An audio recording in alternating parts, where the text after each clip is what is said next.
Hello everyone and welcome to Scholomance Academy.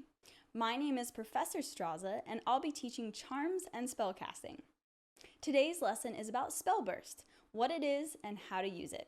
So let's dive right in. Now, I'm assuming you all know the basics of what it is because you all read the course syllabus before coming to class, correct? Oh. Okay, well for those slackers who are sitting in the back row, let's review. Spellburst is a new mechanic that we see on minions and weapons that can be triggered for a one-time additional effect when a spell is played. So like once per turn? No, one time, period. So what about like generated spells, like from the Amazing Reno? What about them? Nope. Only spells you cast will cause Spellburst to trigger. More examples of spells to cast that will not trigger Spellburst are Dream Portals from Ysera Unleashed that are cast when drawn, or spells that cast off of Solarian Prime. Any more questions before we move on? I have a question, and I probably already have the answer because I'm really smart, but I just want to ask for clarification. So say we take the new spell Gift of Luminance and we want to cast it on the new dual class legendary High Abyss Allura. Will the copy Spellburst also trigger? What an excellent question. In this case, only the original will trigger. This is because the minion must be on the board before the spell is cast as well as after it resolves. Yeah, so with the Reaper's Scythe, if I don't attack the turn I cast a spell, can I save the cleave for a future turn? Even if you don't attack, you will still consume the Spellburst after casting the spell. This makes the Spellburst Warrior weapon a tricky card to develop because you could create a situation where you lock yourself out of playing spells or give up the value of the Spellburst if there is no good attack for it.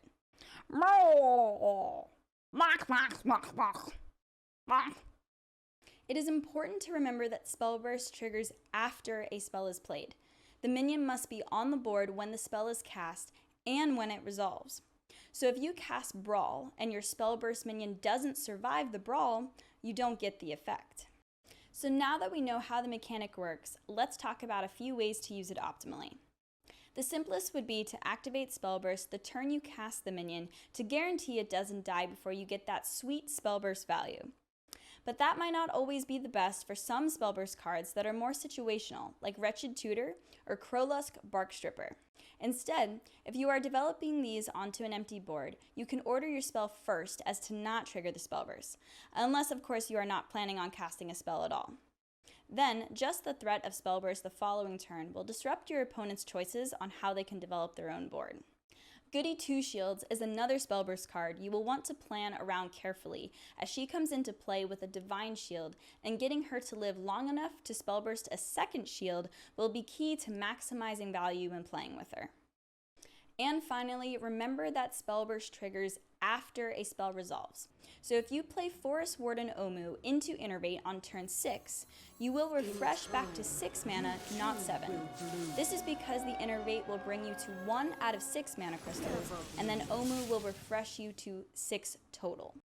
Well, that's it for today, class. Now get out there and burst your opponents down with your newfound ability, Spellburst. I expect a 5-page report on my desk about Spellburst on Monday. Goodbye. So one per turn. One time per turn? Oh.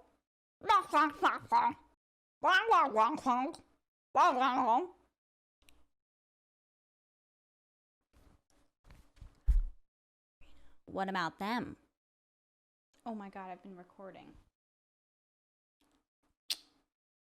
Alright guys, seriously, thank you so much for watching this video. If you did enjoy it, please consider hitting that like button and subscribing to my channel.